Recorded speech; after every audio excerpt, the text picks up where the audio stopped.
Assalamualaikum warahmatullahi wabarakatuh. Bismillahirrahmanirrahim. Alhamdulillahi rabbil alamin. Wassalatu wassalamu ala ashrafil anbiya'i wal mursalin Sayyidina wa maulana Muhammadin wa ala alihi wa ashabihi ajma'in. Amma ba'du. Subhanaka la ilma lana illa ma 'allamtana innaka antal alimul hakim. La haula wa la quwwata illa billahil aliyyil azim.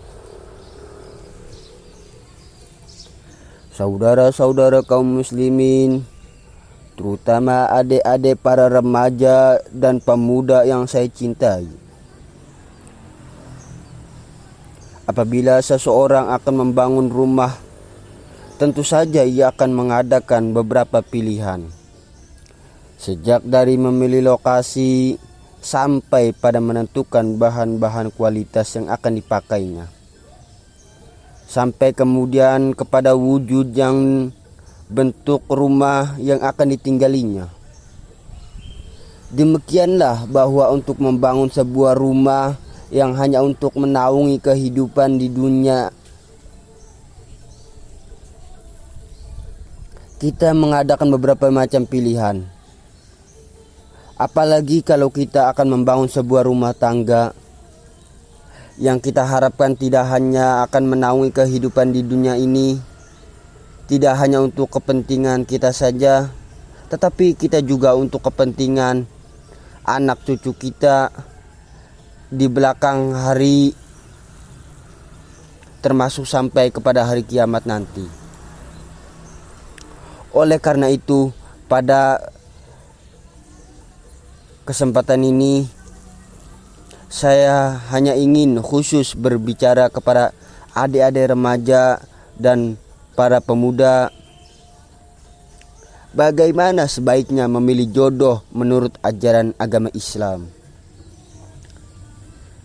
Dalam Al-Quran, Allah Subhanahu wa ta'ala menjelaskan, Zuyyina linnasi hubbus syahawati minan nisa, bahwa manusia apapun jenisnya, asal dia bernama manusia, dihiasi dengan perhiasan cinta kepada perempuan.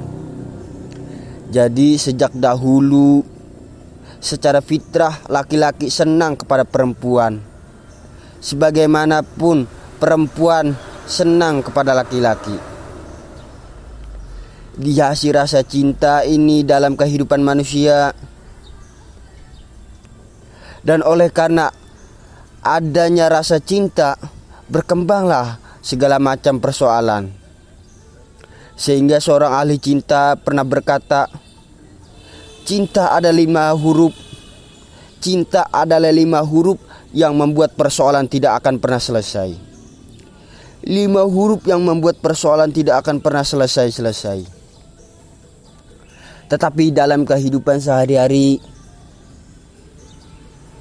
kita sering saksikan bahwa cinta ini bisa mendorong, memberikan motivasi yang baik, dan cinta ini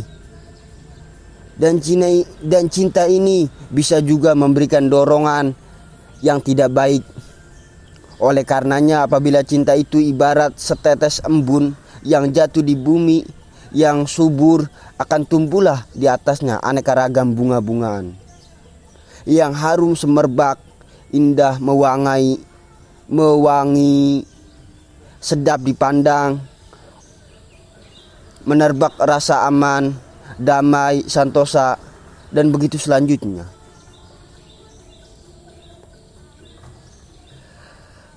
Tapi jika cinta itu jatuh di hati yang gersang dan tandus, tidak ada yang akan dapat tumbuh di sana selain sirih membajat batu, kuning daunnya, lemah gagangnya.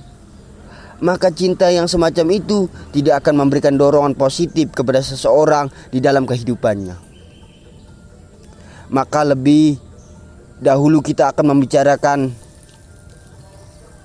membicarakan cinta dalam artian yang positif. Untuk nanti sampai ke perempuan yang bagaimana yang harus kita cintai, atau laki-laki yang bagaimana yang harus kita cintai oleh seorang perempuan. Saudara hadirin yang saya hormati, cinta dalam artian yang positif, pertama, dia selalu mendatangkan keindahan. Yang kedua, cinta itu memberikan energi atau semangat untuk berjuang. Dan yang ketiga, cinta itu selalu membawa resiko dalam bentuk pengorbanan. Maka cinta yang positif pertama melahirkan keindahan. Disinilah orang memerlukan filter atau saringan, sebab keindahan yang didasarkan karena cinta itu merupakan suatu keindahan yang relatif saja. Boleh jadi karena indah orang jadi cinta, boleh juga jadi karena cinta segala sesuatu terasa indah. Namun bagaimanapun, kalau hati sudah diliputi oleh rasa cinta, segalanya akan terasa menjadi indah. Cinta itu indah. Yang kedua, cinta itu energi, melahirkan dorongan yang semangat menjadi lemah, melahirkan dorongan dan semangat yang lemah bisa menjadi kuat, yang takut bisa menjadi berani, yang jauh bisa jadi dekat. Itu semua karena dorongan cinta. Dan dari energi ini lahirlah yang ketiga, bahwa cinta adalah pengorbanan. Sehingga orang berkata berani bercinta artinya harus berani berkorban. Takut berkorban, jangan bercinta. Kalau cinta ini kita salurkan kepada nilai-nilai agama, umpamanya yang pertama, cinta mendatangkan keindahan. Kita cinta kepada agama, maka apapun yang diperintahkan oleh agama akan terasa menjadi indah. Sholat akan terasa menjadi indah, puasa terasa menjadi indah, zakat terasa menjadi indah, jihad pun akan terasa menjadi indah. Persis kalau kita cinta kepada seorang gadis. Jika cinta kepada seorang gadis, apanya saja akan kelihatan menjadi indah. Jalannya terasa indah, lenggak-lenggoknya terasa indah, suaranya merdu, padahal cemprengnya bukan main. Seluruhnya akan mendatangkan keindahan karena dasarnya sudah cinta. Cinta membawa keindahan. Yang kedua, cinta itu melahirkan energi. Orang yang cinta kepada agama akan lahir tenaga dan semangatnya melaksanakan ibadah, melaksanakan puasa, melaksanakan zakat, melaksanakan sholat, melaksanakan haji, bahkan melaksanakan jihad sekalipun. Cinta selamanya menimbulkan energi.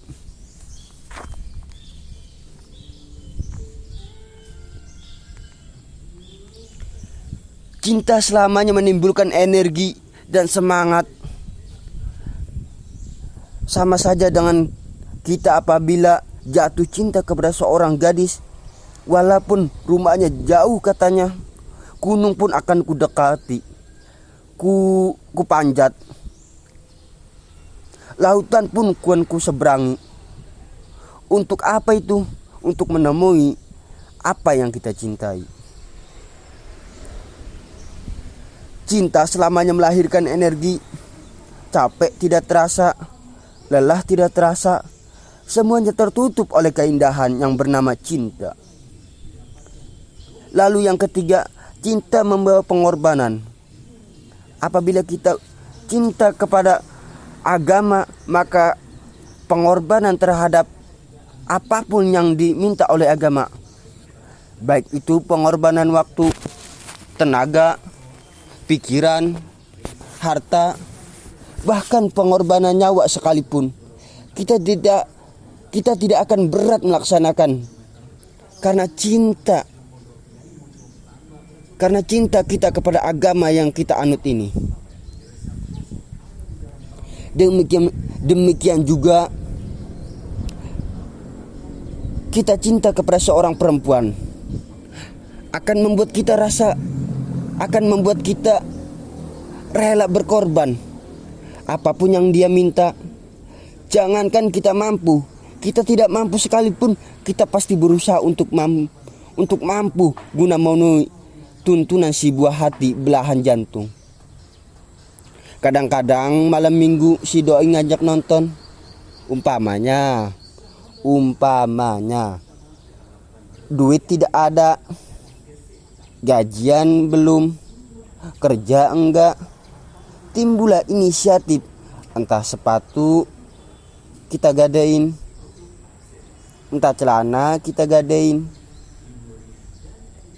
Yang penting kita berkorban untuk memenuhi permintaan si buah hati belahan jantung. Ketika itu pengorbanan sudah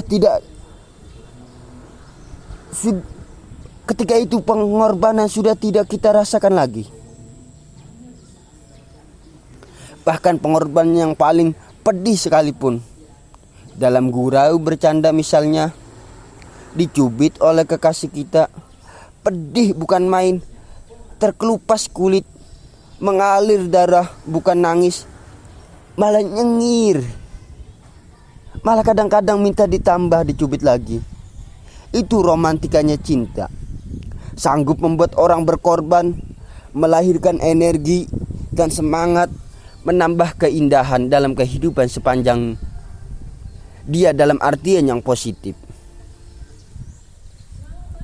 Kalau demikian masalahnya di dunia yang penuh dengan perbenturan nilai sekarang ini, orang sering salah jalan bagaimana memilih jodoh untuk membangun rumah tangga yang bahagia. Jangan lupa bahwa membangun rumah tangga ini bukan hanya 1-2 bulan, bukan hanya untuk 1-2 tahun, bahkan bukan cuma untuk kehidupan di dunia, lebih dari itu pun untuk menunjang kebahagiaan di akhirat. Oleh karenanya, memilih jodoh bukan satu hal yang mudah, bukan suatu hal yang bisa dilaksanakan, tetapi memerlukan penelitian, memerlukan pengamatan yang mendalam. Apa petunjuk agama tentang itu? Dengan kata lain, bagaimana seharusnya seorang memilih jodoh dalam kehidupannya? Ini tentu saja sumbangan moral buat adik-adik remaja dan para pemuda yang lagi bingung memilih jodoh, atau barangkali buat bapak-bapak kepengen nambah lagi. Mohon maaf kepada ibu-ibu, saya tidak menganjurkan, cuma ngajarin. Yang pertama, menurut Nabi SAW, nikahilah perempuan itu karena rupanya, karena hartanya, karena keturunannya, dan karena agamanya. Ada 4 motif utama di sini. Pertama, memilih jodoh, lihatlah rupanya. Lagian siapa yang kepengen dapat jodoh rupanya enggak karu-karuan? Cari rupa yang cantik, indah dan menawan. Namun jangan lupa, saya katakan di zaman sekarang ini sering terjadi benturan nilai seperti sekarang ini. Orang sulit untuk mendapatkan keaslian, di mana teknologi sudah demikian canggih, di mana ilmu kedokteran sudah demikian maju, maka berbagai macam rupa bisa dibentuk dengan apa dinamakan operasi plastik misalnya. Yang pesek bisa bikin mancung, kupi yang kelebaran bisa bikin sedang, pipi yang kembung sebelah bisa dibikin rata, janggut tidak menarik bisa dibikin bak lebah bergantung katanya.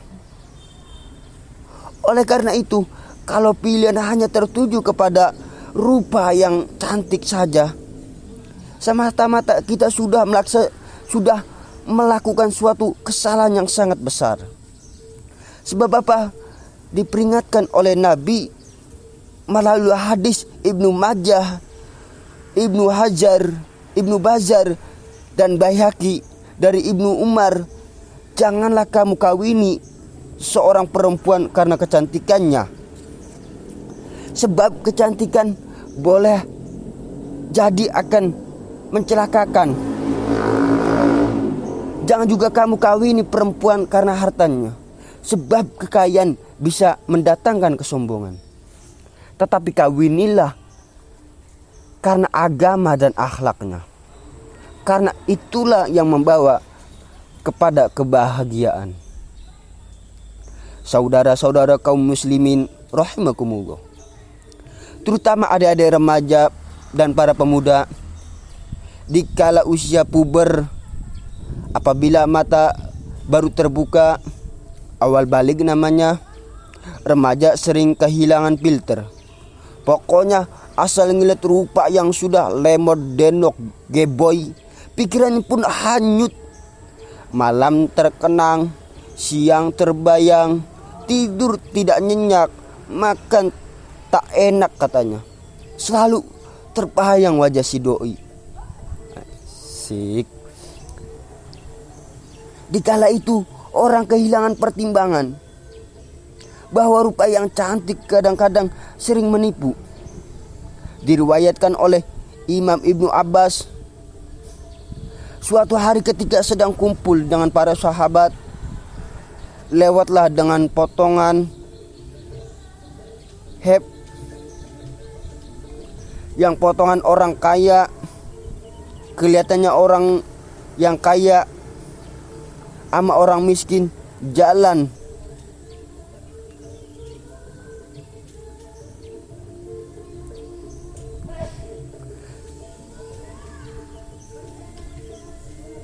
Potongan orang kaya kelihatan, kan orang kaya sama orang miskin jalannya lain. Jalannya saja, jangan gaya hidupnya, jalannya saja lain.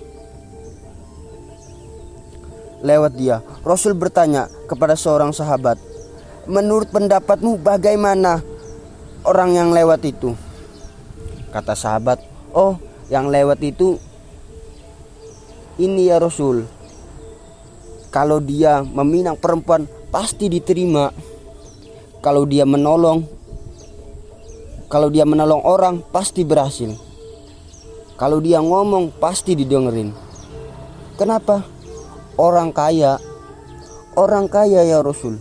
Kalau dia minang perempuan, mana orang kagak bisa nerima kalau dipinang oleh orang kaya. Biar mukanya udah belipet kayak dompet tanggung bulan, kalau memang duitnya banyak, gak kelihatan tuh muka yang belipet. Yang kelihatan cuma duit. Kalau dia nolong pasti berhasil. Apa yang dia tolong itu, kalau dia ngomong pasti didengerin orang, walaupun omongannya biasa-biasa saja. Kenapa? Orang lihat penampilannya. Ya sudah. Ketika orang itu lewat, berapa lama kemudian lewat lagi seorang, kelihatannya miskin. Rasul bertanya lagi, kalau orang ini bagaimana pendapat kamu? Wah, potongan yang begini ya Rasul, kalau dia minang pasti ditolak. Siapa yang mau kawin sama kerek begini? Kalau dia nolong pasti gak berhasil. Kalau ngomong kagak bakalan mau didengerin. Siapa yang mau didengerin? Siapa yang mau ngedengerin? Orang susah ngomong. Setelah orang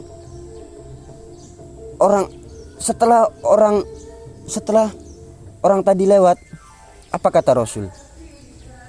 Orang yang terakhir lewat tadi, yang barusan lewat, jauh lebih baik dari yang pertama. Yang lewat tadi jauh lebih baik. Maksud dari ucapan ini, Rasul sebenarnya mendidik para sahabat jangan tertipu oleh penampilan. Sebab penampilan tidak selamanya mencerminkan keaslian. Apalagi di zaman sekarang, salon di mana-mana, alis bisa dibikin, pipi bisa dicat, yang pinggir kuning, yang tengah merah, di sebelah merah, ada kehitam-hitaman, persis orang kepentok tiang listrik. Kecantikan yang artifisial, kecantikan yang bukan alami. Karena itu silakan saja cari yang cantik, tapi jangan terpaku sama yang di situ. Sebab kecantikan di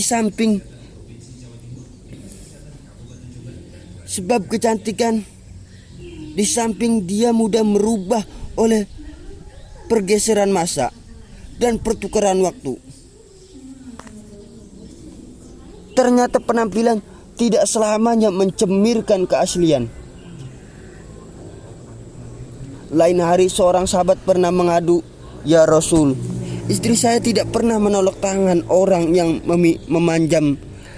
menjamahnya, mengajak salaman kepadanya." Apa jawab Rasul? "Cerain aja." "Tapi hati saya berat ya Rasul. Saya cinta betul sama dia." "Kalau begitu, hatimu berat, jaga dia baik-baik." Nah, dari riwayat ringkas ini kita ambil satu perbandingan. Memang punya istri berwajah cantik itu kadang-kadang si malakama. Kalau imannya tidak kuat, si malakama. Kita diemin aja binal. Maka hati enggak aman, enggak tentram.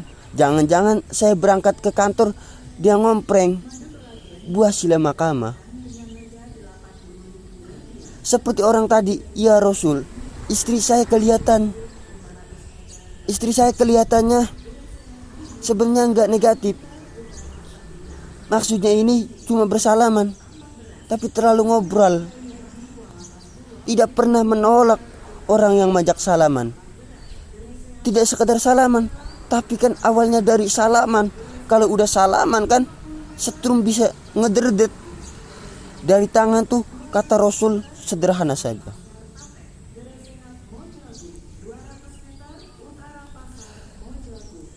Kalau memang begitu, cerain. "Saya gak kuat ya Rasul. Saya cinta betul sama dia." Kalau gitu,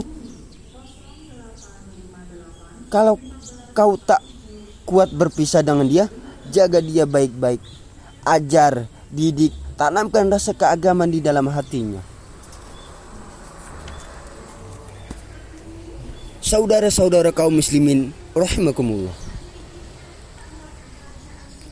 Jadi rupa yang cantik tanpa disadari oleh nilai-nilai agama akan membuat seorang suami di rumah tangganya seperti si malakama, seperti berhadapan dengan buah si malakama.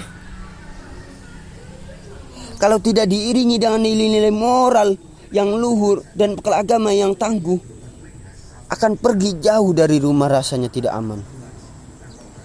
Sedangkan rumah saja, siapa yang akan mencari nafkah dan begitu selanjutnya?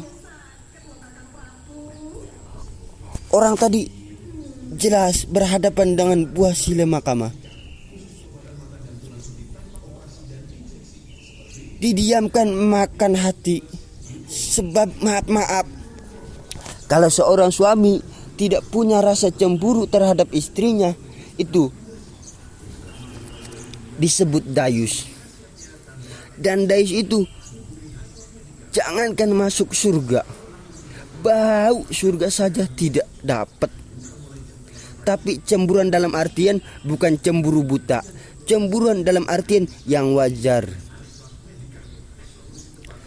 Dia cemburu akan dikerasi, takut kalau istrinya jadi minta cerai, sedangkan dia cintanya sudah kadung medok bener si malakama jadinya. Nah, ini juga satu riwayat yang memberikan gambaran kepada kita. Pilihan, silahkan cari rupa yang cantik saja. Cari yang cantik. Tapi kalau kita dijadikan motif utama tanpa dasar-dasar agama, saya khawatir nanti rumah tangga kita akan berhadapan dengan buah si malakama. Jadi adik-adik remaja, usaha, ikhtiar, cari yang cantik, yang kira-kira enggak ngebosenin, supaya kita betah tinggal di rumah, supaya kita merasa ada tempat berbagai rasa, ada tempat kita bernaung. Sebab kalau nyari bini sebini-bininya, ya jodoh di tangan Tuhan, kagak usah nyari, ntar datang sendiri. Umpamanya, ya kalau yang datang peyot, orang harus berusaha, walaupun pada akhirnya jatuh toh memang ditentuin Allah. Dan ketiga hal yang kita bisa menentukan itu, katanya maut, rezeki, jodoh, itu yang termasuk misterius problem yang misterius. Maut misterius, kapan kita mati kita sendiri tidak tahu. Tahun depan, 50 tahun lagi, 100 tahun lagi, tidak pernah seorang pun diberitahu. Tapi pasti dia bakal datang. Kapan dan di mananya tidak tahu. Bisa di rumah, bisa di masjid, ya alhamdulillah. Bisa di majelis taklim, syukur. Bisa di medan perang, membela agama, bagus. Pasti dia akan datang. Maut, misterius problem, suatu yang kita tidak tahu kapan datangnya. Rezeki juga gitu. Sehingga orang sering bilang rezeki katanya kayak bayangan. Kita uber-uber, dia lari. Kita diem, dia malah diem. Setengah mati kita uber-uber. Memang ukurannya segitu aja. Begitu kita enggak ngapa-ngapain, datang yang bawa rezeki. Datang yang bawain rezeki. Namanya rezeki itu misterius problem. Kadang-kadang nyungsang walik, udah segala tanah orang kita ukur-ukurin, udah segala ngomong-ngomong sudah enggak ada.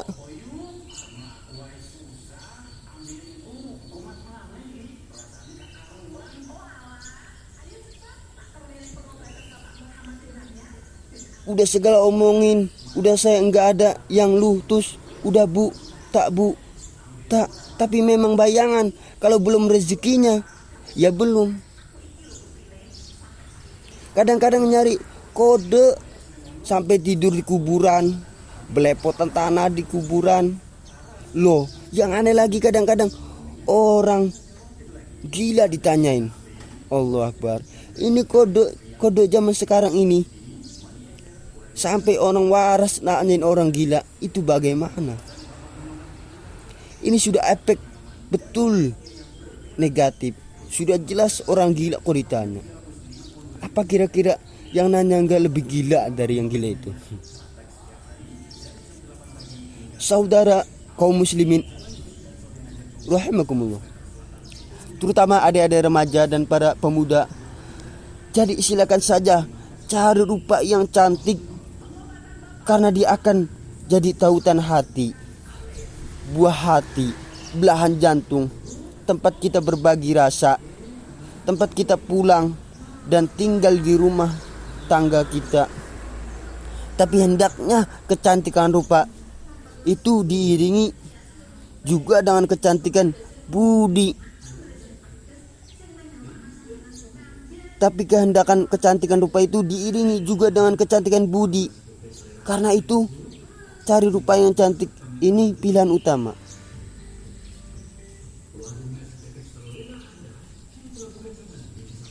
Yang kedua, kata Nabi, harta. Cari yang kaya. Tetapi jangan lupa, jangan dijadikan pilihan utama. Karena kekayaan sering mendatangkan kesombongan. Apalagi kalau seorang pemuda mendapat seorang istri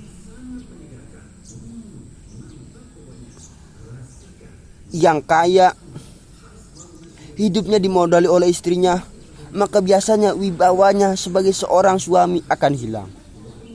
Akhirnya komando di tangan istri. Dikala itulah suami tidak lebih daripada prajurit yang taat kepada komando istrinya. Padahal menurut konsep Quran, ar-rijalu qawwamu 'alan nisa, lelaki diciptakan sebagai pembimbing bagi perempuan. Kalau nanti suatu saat terjadi benturan, sedangkan modal diberikan oleh istri, terjadilah pengungkitan. Kata istrinya apa? Lu jangan bertingkah. Lu kawin sama gue modal lu kolor doang. Kalau sekarang bertingkah, silakan keluar rumah. Bawa seperti kau datang dulu. Jangan bawa apa-apa. Pergilah seperti engkau datang dulu kemari. Ingatlah, wibawa seorang suami. Suami kalau udah digentak sama istrinya, ya gitu, ngelumpruk kayak sampar. Di mana lagi letaknya wibawa? Harta sering mendatangkan kesombongan.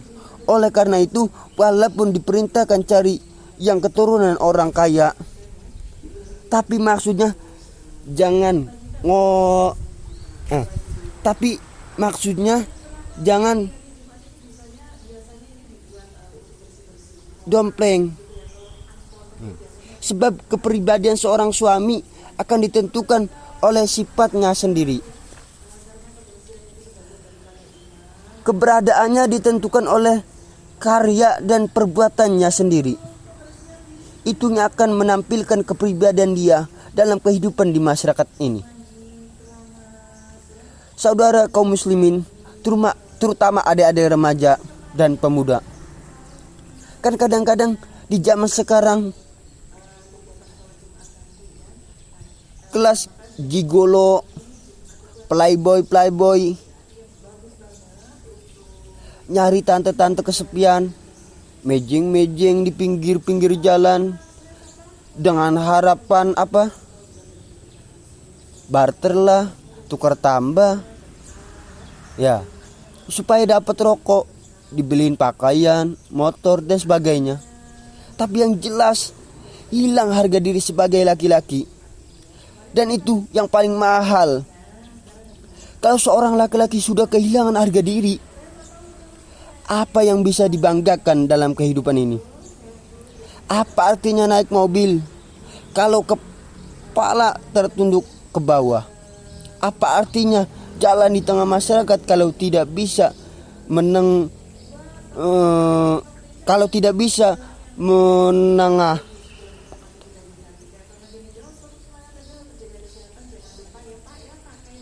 Apa artinya jalan di tengah masyarakat kalau tidak bisa menengadah dengan suatu kebanggaan? Hilangnya harga diri ini merupakan kehancuran awal dari sebuah pribadi untuk jangka panjang. Kita tidak akan bisa lagi berbuat banyak tanpa harta. Orang memang sulit untuk bahagia, tapi harta semata bukan merupakan jaminan bahwa orang lantas akan bahagia. Saya barangkali harus berkata, banyak orang miskin yang kaya, tapi tidak sedikit orang yang kaya yang miskin. Saya ulang ini, banyak orang miskin yang kaya, tetapi tidak sedikit orang kaya yang miskin. Nah, bagaimana pengertiannya? Orang miskin yang kaya materinya sederhana, peralatan rumah tangganya sederhana, tetapi hatinya kaya. Oleh karena hatinya kaya, jiwanya lapang. Sebaliknya orang yang kaya yang miskin, di tengah kelimpahan materi yang berlimpah, segalanya serba ada, hatinya yang miskin, kelimpahan materi tidak akan sanggup mengobati kemiskinan hatinya. Sehingga di tengah kehidupan yang serba ada masih merasa kurang. Betul. Maka dia tidak akan pernah cukup di tengah kemilauan dan kemilauan, gemerlapan serta glamornya rumah mewah. Ini merasa hidup di tengah gurun pasir yang gersang dan tandus. Karena itu, biarlah miskin harta tapi kaya budi, kaya hati, daripada kaya harta tapi miskin hati, miskin budi. Lebih utama lagi, ya kaya harta, ya kaya budi, ya kaya hati. Itu idealnya. Dasar pilihan yang ketiga menurut Nabi,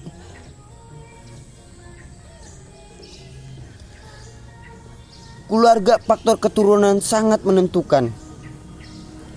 Pepatah mengatakan buah apel akan jatuh tidak terlalu jauh dari pohonnya. Biasanya kalau bapak kalong, anak kampret. Bapak nyolong, anak nyopet. Itu fotokopi. Saudara-saudara, sungguh pun demikian. Faktor keluarga bukan merupakan yang paling dominan, karena segalanya memang bergantung kepada hidayah Allah Subhanahu wa taala. Kalau hidayah datang, bisa saja anak maling bisa jadi kiai. Kalau hidayah datang, bisa saja anak nabi malah ikut bersama orang-orang kafir. Pada akhirnya orang mau besar atau tidak bukan dengan jalan menyimpang pada keturunan orang lain, tetapi ditentukan oleh kepribadian dirinya sendiri. Tidak bisa kita menjadi besar dengan menyebut kebesaran orang lain. Itu sebabnya dicontohkan oleh Imam Ali pada saat beliau berkata, laisal fata man yaqulu kana abi walakinal fata man yaqulu ha ana za. Anak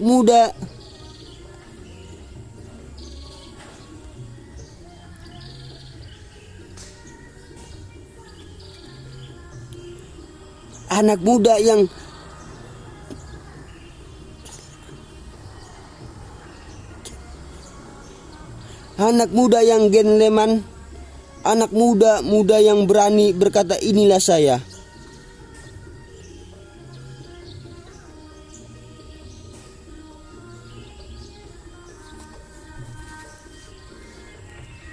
Bukan anak muda yang membanggakan leluhurnya. Ini kan zaman sekarang lagi ngetop-ngetopnya lagu-lagu cengeng katanya toh. Sebenarnya menurut saya bukan cuma lagu cengeng yang jadi masalah. Lagu cengeng cuma satu efek dari sikap. Yang lebih utama dari itu yaitu mental cengeng. Kalau mental sudah cengeng, apapun yang kita lakukan akan jadi cengeng. Tidak cuma lagu, kebudayaan yang lahir akan kebudayaan cengeng. Jadi pengusaha cengeng, jadi pejabat cengeng, jadi kiai cengeng. Kenapa? Mental cengeng. Di antara mental cengeng itu apa? Mengandalkan fasilitas atasan. Kalau tidak ada fasilitas dari atas, lantas tidak bisa berbuat apa-apa. Cengeng. Menjadi besar bukan karena karir pribadi, tapi karena nasib. Itu pun termasuk mental cengeng. Sedikit gagal, B. Bagaimana B? Sedikit jalan buntu, babe.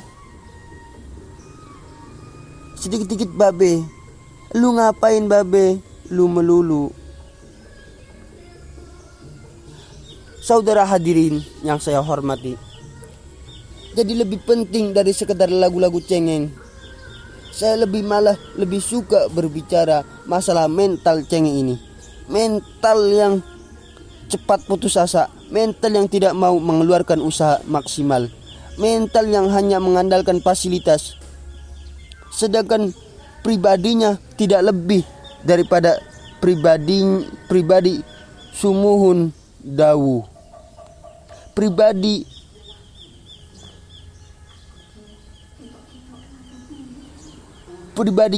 kumaha juragan wae. Pribadi oke bos, pribadi asal bapak senang.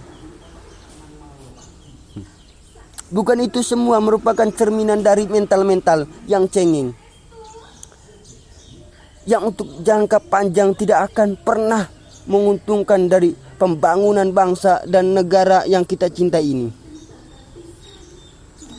Seorang mau besar atau tidak bukan dengan jalan menyempeng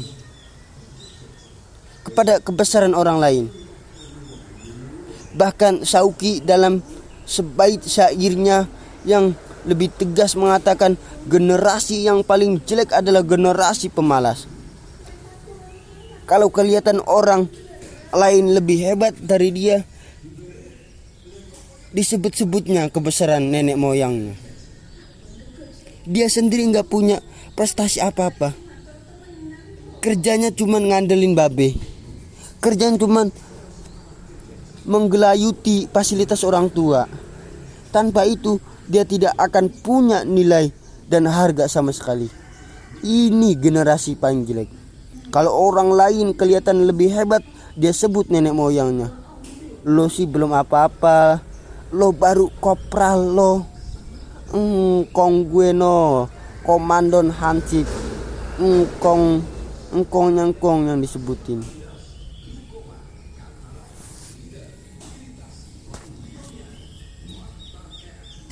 Dia sendiri tidak punya prestasi apa-apa. Jadi silakan saja cari gadis dari keturunan keluarga yang baik-baik. Tapi jangan jadikan tendensi utama. Jangan dengan niat untuk menyimpang kepada kebesarannya, tapi paling tidak dengan niat agar mudah-mudahan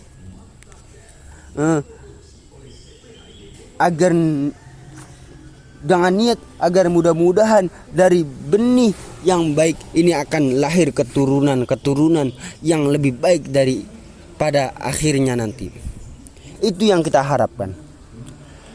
Bukan lalu dengan pertimbangan, mertua gue bos ini, kali aja begitu gue kawin dia mampus. Ini semua warisan akan jatuh kemari semua. Kalau itu niatnya sudah jelas salah. Kita mencari perempuan dengan keturunannya yang baik dengan berharap agar anak-anaknya kita nanti akan merupakan benih cucu, akan melahirkan kebaikan-kebaikan seperti leluhur dulu. Saudara, pilihan yang keempat, kata Nabi, agama. Agama ini yang paling inti. Kenapa? Agama itu motivasi. Motivasinya moral. Di sini segalanya ditentukan. Rupa yang baik, harta yang banyak, keluarga yang luhur. Kalau sudah dilandasi oleh agama yang rapuh, bahkan tidak beragama sama sekali, ketiga hal di atas tidak hanya akan mendatangkan malapetaka. Sekarang kan kita tertipu oleh penampilan, padahal penampilannya belum tentu kenyataan. Di jalan-jalan kita akan lebih terpesona melihat gadis pakai mini skirt di atas lutut ketimbang kita melihat gadis-gadis yang pakai jilbab. Kalau sudah pakai jilbab kelihatannya usil banyak banget. Bau surga nih, bau surga katanya. Tapi kalau sudah pakai rok mini, itu yang lewat itu dari ujung ke ujung, mata kagak mau kedip, leher nemplok, di mata kagak dirasain. Kita terpesona oleh penampilan dohir, padahal penampilan belum tentu menentukan hal yang sebenarnya. Tapi memang itulah watak manusia. Watak manusia saya katakan manusia tanpa kecuali, tetapi bergantung kepada pemikiran jangka pendek atau jangka panjang. Kalau jangka panjang yang kita pikirkan, ya tentu kita akan mudah terpesona oleh hal yang zahir. Tapi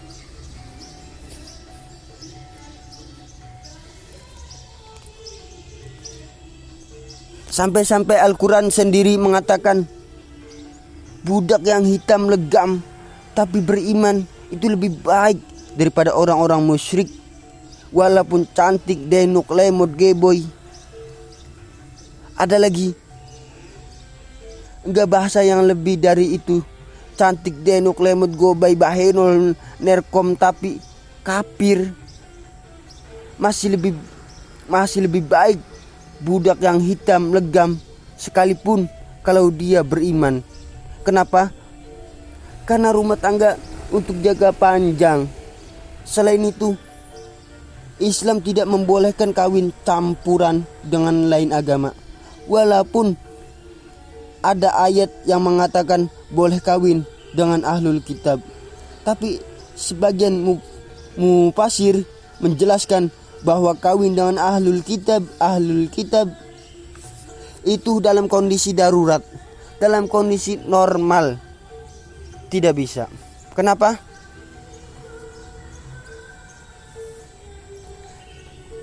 Dalam kondisi normal tidak bisa. Kenapa? Kalau sudah berlainan agama akan terjadi kehancuran rumah tangga untuk jangka panjang. Bagaimana menimba dalam keharmonisan di rumah tangga? Bagaimana nasib anak-anak nanti? Kadang-kadang ada keluarga, kami sih keluarga modern, anak kami berikan kebebasan untuk mulai agama apa saja. Bapaknya Islam, istrinya Kristen, anaknya yang Hindu, Buddha. Bagus nih, keluarga pecel namanya. Bagaimana keluarga modern bisa seperti itu? Padahal seorang suami bertanggung jawab di hadapan Allah. Dia akan ditanya tentang istrinya. Dia akan diminta pertanggungjawaban tentang anak-anaknya. Kalau istri kita berlainan agama, mungkin terjadi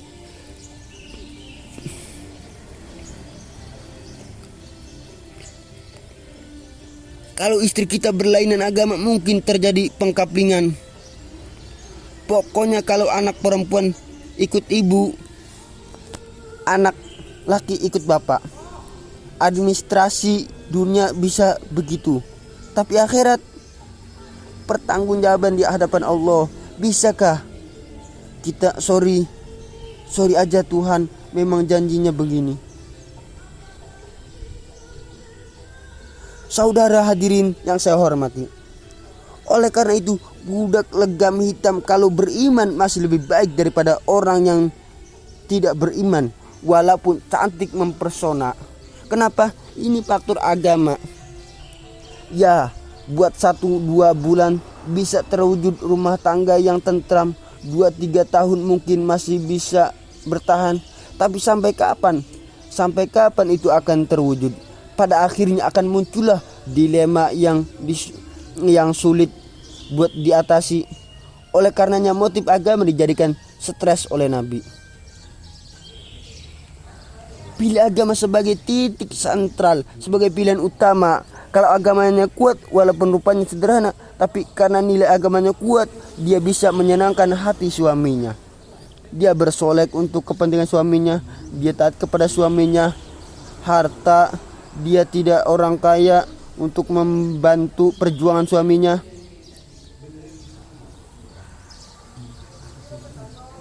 Tapi kalau tidak ada modal agama, rupa yang cantik bisa menyengsarakan suami.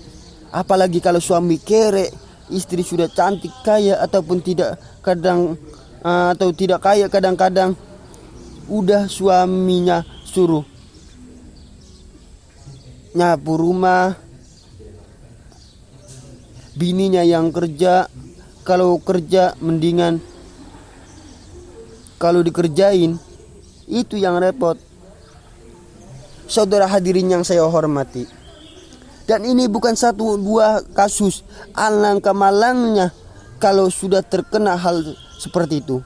Akhirnya seperti pengaduan sahabat kepada Rasul. Akhirnya seperti pengaduan sahabat kepada Rasul yang tadi. Mau dicerain,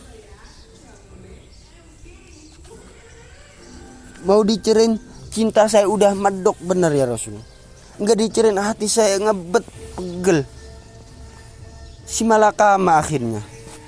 Jadi oleh karenanya agama, kalau dia cantik walaupun miskin, agamanya kuat, dia bisa memelihara kehormatan diri. Dia kaya, agamanya kuat, harta disalurkan di jalan Allah. Karena itu agama dijadikan pilihan utama. Dan ukuran agama itu bukan cuma jilbab loh. Ya kadang-kadang ada juga yang jilbabnya gak pernah lepas, tapi kadang-kadang akhlaknya lebih binal dari yang kribo. Ada cuma sekedar saja, itu pun penampilan, sekedar penampilan saja. Cuma dari segi auratnya memang lebih baik dan lebih utama, dan saya kira lebih mengundang penasaran toh. Duren kalau udah dibuka kan kelihatan isinya. Emang udah begitu udah. Tapi kalau masih rapat itu rasanya tidak kepengen kebuka. Timbullah tantangan. Gue pengen tahu isinya. Rasanya juga begitu. Sama saja dengan baju, kalau dibungkus rapat di plastik, ditaruh di etalase, adanya di toko serba ada, atau kita barang mahal ini, biar punya duit kita mau nawar ragu-ragu, takut gak cukup. Tapi kalau barang sudah dibuka di jalanan, diobral di pinggir jalan, murahan 1.003 masih dicampur odol. Yang begitu sih, biar enggak punya duit kita berani banget nanya, nawar, megang lagi, nyemek. Berapa duit ini bang? Kenapa? Barang sudah terbuka. Jadi saudara, syukur kalau keempat-empatnya ini kita terkumpul dalam jodoh yang saudara cari. Sudah rupanya cantik, kaya, keturunannya yang baik, agamanya kuat. Nah, surga dunia itu yang begitu cari. Kalau ada begitu, saya mau. Tapi yang kumpul keempat-empatnya ini, terus terang saja, langkah itu, makhluk langka ini. Kadang-kadang cantik, kaya, keluarganya hebat, agamanya nol, akhlaknya kayak setan. Tapi paling celaka kalau keempat-empatnya kagak ada. Rupanya jelek, melarat, bapaknya biang, maling, kagak beragama lagi. Apa yang mau dipilih? Mampus aja mendingan. Sudah enggak ada pilihan sama sekali itu. Sudah enggak ada pilihan sama sekali. Saudara hadirin yang saya hormati, terutama ada remaja. Nah, lalu apa motivasi agama dalam pembinaan ini? Agama ini akan memberikan contoh bahwa perempuan yang baik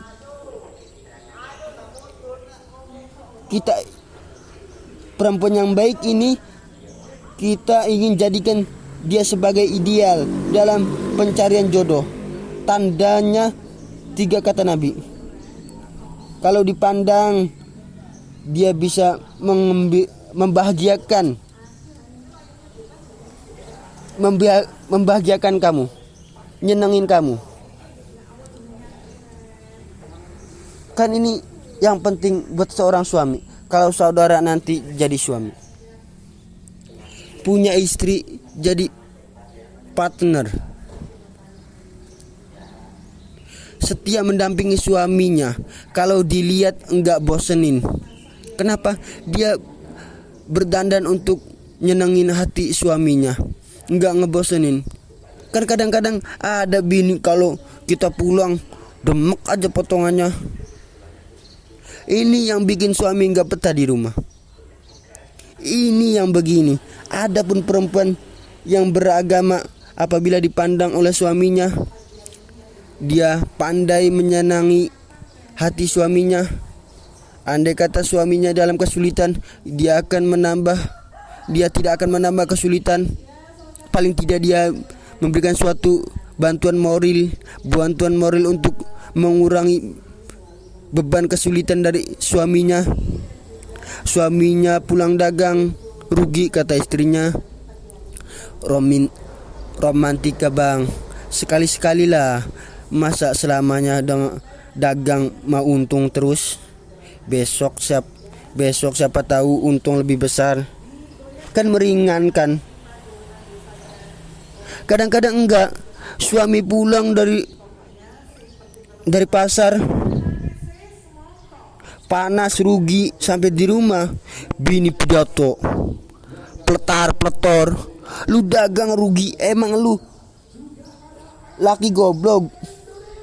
Sudahlah di pasar rugi, di rumah digoblok-goblokin. Ini nanti kena penyakit broken home. Yang begini, padahal kesuksesan di kantor, kesuksesan di pasar, kesuksesan di medan, tugas selalu dimulai dari kesuksesan dan ketenangan dari rumah tangga.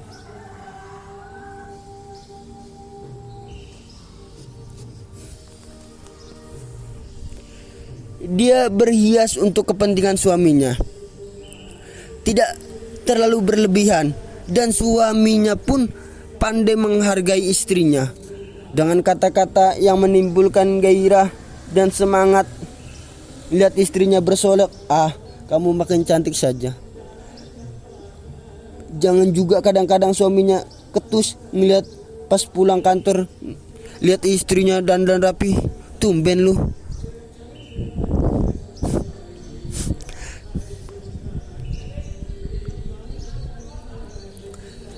Pandai menggembirakan, bisa tanggung, bisa tenggang rasa, bisa berbagi rasa, sehingga suami merasa ada tempat dia bertukar pikiran, ada tempat dia membicarakan persoalan. Dialog dalam kehidupan berumah tangga itu sangat diperlukan. Kalau dipandang dia sanggup menyenangkan, dikasih uang 5.000 senyum, 5.000 pun ketawa, menyenangkan. Dia bisa walau kata hatinya kesel, tapi mulutnya senyum.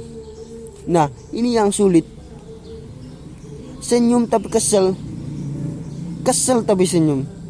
Kadang-kadang istri itu kan kalau sudah kesel, suami pulang gak bisa dia menyembunyikan kekesalannya. Dari jauh suami sudah lihat ini yang menyambut, ini bemo ini udah monyong, serem. Saudara hadirin yang saya hormati, yang kedua, bila diperintah dia taat.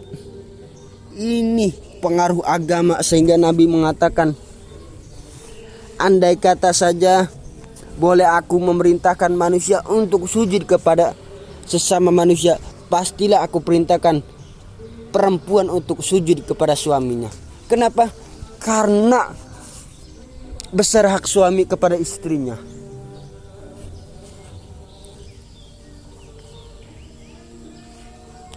Ini tidak perlu sampai sujud, cium tangan saja, minta ridho suami. Kadang-kadang perempuan sekarang berat.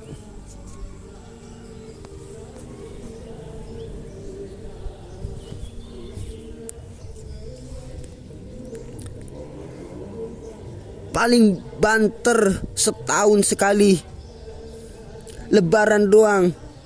Laki pulang sembayang, tubruk cium tangan.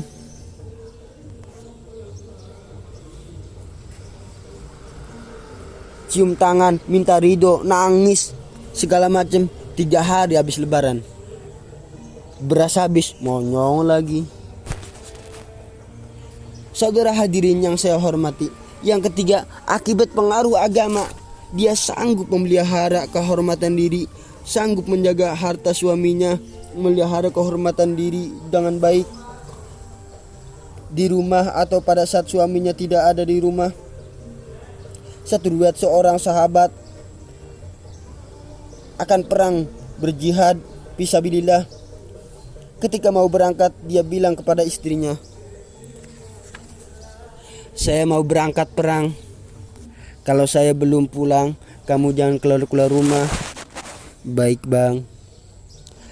Pergilah suami jihad. 1 minggu, 2 minggu berlalu, belum juga pulang. Suatu hari datang utusan dari rumah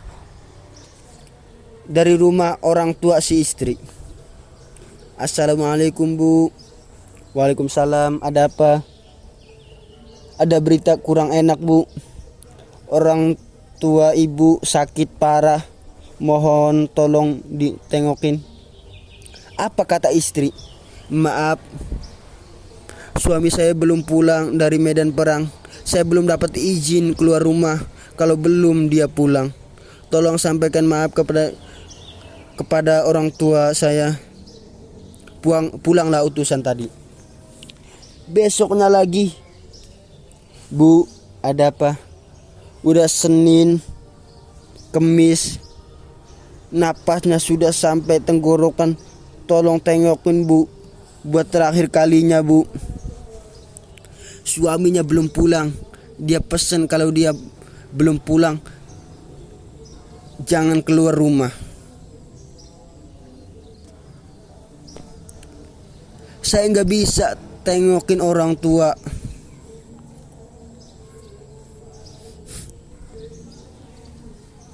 Saya maaf."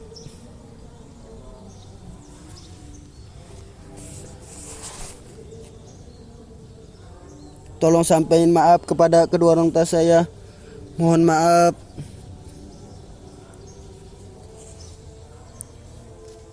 Pulanglah utusan itu. Besoknya lagi, "Bagaimana?" "Sudah meninggal bu, mau dikubur, tengokinlah buat terakhir kalinya." "Suami saya belum pulang. Saya belum berani keluar rumah kalau suami saya belum pulang. Itu janji saya sama suami saya." Pulanglah utusan ini, ngadu kepada Rasul.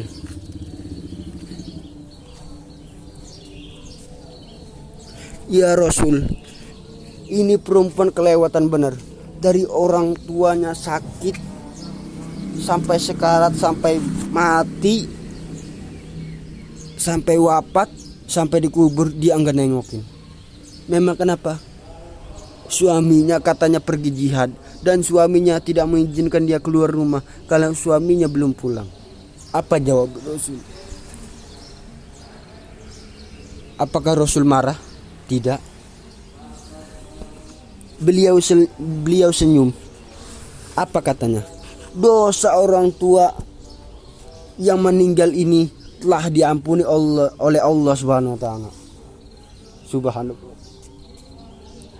Karena dia mempunyai anak perempuan yang begitu taat kepada suaminya. Allahu Akbar. Dosa orang tua yang sudah meninggal itu diampuni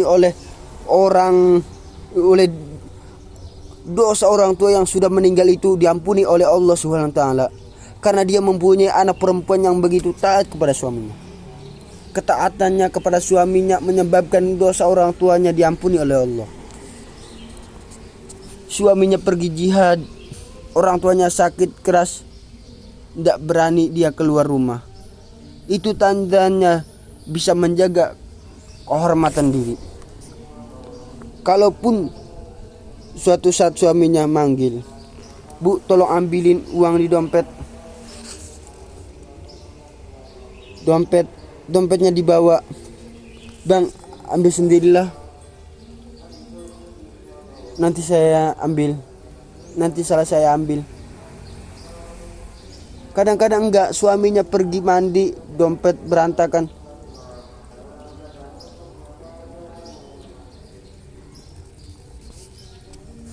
Saudara hadirin yang saya hormati, ini motivasi agama. Jadi kecantikan dohir diimbangi dengan kecantikan batin. Oleh karena pengaruh agama tadi, kalau sudah kemari orang tidak perlu mikir-mikir operasi plastik, bikin yang pesek jadi mancung supaya orang tertarik, bikin belakang yang kurus menjadi menarik. Orang tidak perlu lagi pakai susuk-susukan dipasang di bibir supaya kalau senyum orang gempor, supaya kalau ngomong orang percaya, dipakai di kuping supaya macam-macam. Enggak perlu lagi pakai jumpa sampai pelet supaya kalau diludahin orang ngikut. Enggak perlu lagi. Kenapa? Cinta itu natural, sesuatu yang alamiah, yang tidak bisa dipaksakan. Dia kudrati, karunia dari Allah. Tidak bisa cinta dipaksakan. Kalau bisa dengan ilmu pelet, saudara bisa membuat orang jatuh cinta. Ya 2, 3, 4 hari. 2, 3, 4 hari, 50 hari, kesananya apa yang akan terjadi? Kelenggangan tidak akan pernah terwujud. Kenapa? Keterpaksaan yang akan timbul. Dalam kondisi semacam itu, rumah tangga tidak akan mengalami ketenangan dan ketentraman. Jadi biarkan cinta berjalan secara alamiah, karena dia memang alamiah. Saudara, nah sekarang kalau sudah ketemu ini 4 tadi, rupa cantik, keturunan boleh, kaya lumayan, agama kuat, apa yang harus kita cari? Apa yang harus kita lakukan? Apa pakai pepatah anak sekarang? Aku lihat, aku pikat, aku dapat, aku sikat, aku minggat, bangsat. Itu kan ada moto cinta kilat.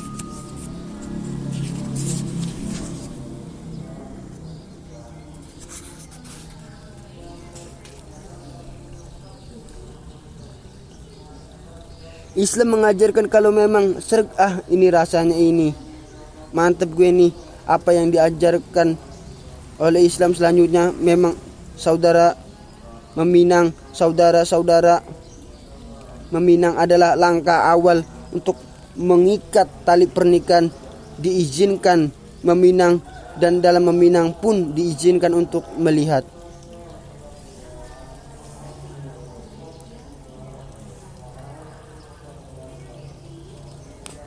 Cuma kalau boleh, syaratnya itu waktu melihat itu jangan sampai ketahuan si perempuan yang akan kita pinang itu. Untuk apa kita meminang? Pertama, untuk yakin bahwa perempuan yang kita inginkan ini sudah kumpul syaratnya, tidak ada cacat. Yang kedua, untuk memperkuat tekad hidup berumah tangga diperlukan meminang. Adapun adat itu berbeda, tapi bahwa konsep meminang itu dalam Islam ada, itu jelas. Ya kalau mesti bahwa pisang raja, pakai roti buaya, pakai martabak segede ban mobil, segala macam itu adat saja. Tapi yang real meminang itu dalam Islam. Nah, bagaimana ada meminang?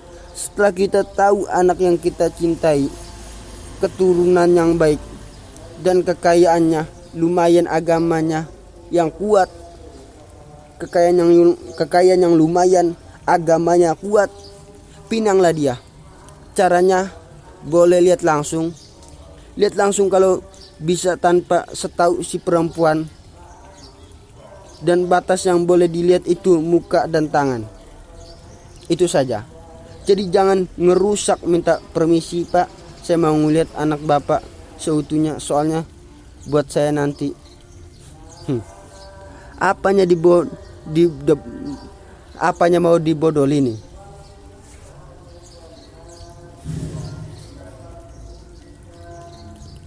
Kira-kira yang dibolehin itu muka sama tangan. Andai kata kita risih, sebab nanti kalau enggak jadi akan timbul rasa malu, dan si perempuan juga kasihan. Boleh mengutus perempuan yang kita percaya. Coba kau ke sana, lihat kondisi yang sebenarnya bagaimana. Kalau ngelihat dari jauh si utuh, siapa tahu nanti tangannya kurang sebelah atau gimana. Saudara, kemudian boleh juga ditanyakan kepada orang tuanya. Dalam hal ini orang tua si gadis boleh menyembunyikan aib yang dimiliki oleh anaknya. Dia harus menceritakan apa adanya, sampai pun kekurangan anaknya yang paling kecil sekalipun. Sebab apa? Jangan sampai istilah pepatah beli kucing dalam karung. Kedengaran suara doang, meong-meong, begitu dibuka, kucing gempor, sebelah kaki nggak ada. Kan tentu kita tidak kepingin kecewa di belakang hari. Itu perlu meminang. Itu perlunya meminang sebagai jembatan untuk menuju kepada pernikahan. Nah, dengan demikian kalau sudah usaha meminang ini dilaksanakan, jangan merasa sudah setengah resmi. Ini kadang-kadang jadi penyakit. Merasa sudah meminang, harus masing-masing lebih menjaga diri, menjaga hormatan, menjaga pergaulan. Kenapa? Agar saat masuk ke jenjang pernikahan nanti merupakan jenjang yang sangat ditunggu-tunggu. Ada rasa keinginan tahu. Kalau tidak, ya udah biasa, enggak gairah lagi ngadepin perkawinan. Kenapa? Kemarin gue udah nyobain, hilanglah gairah lagi. Sebab itu kalau sudah meminang jangan merasa sudah setengah halal. Udah meminang ini Kadang-kadang orang tua juga konyol. Sudah dipinang, diumbar, lu bawa kemana kek, dah lu udah pinang. Padahal meminang itu cuma langkah awal, sedangkan selanjutnya harus lebih berusaha menjaga kehormatan dari sampai pada saat nanti pelaksanaan pernikahan. Nah, saudara-saudara, terutama ada remaja, walaupun gak sekilas, memang karena terbatasnya waktu,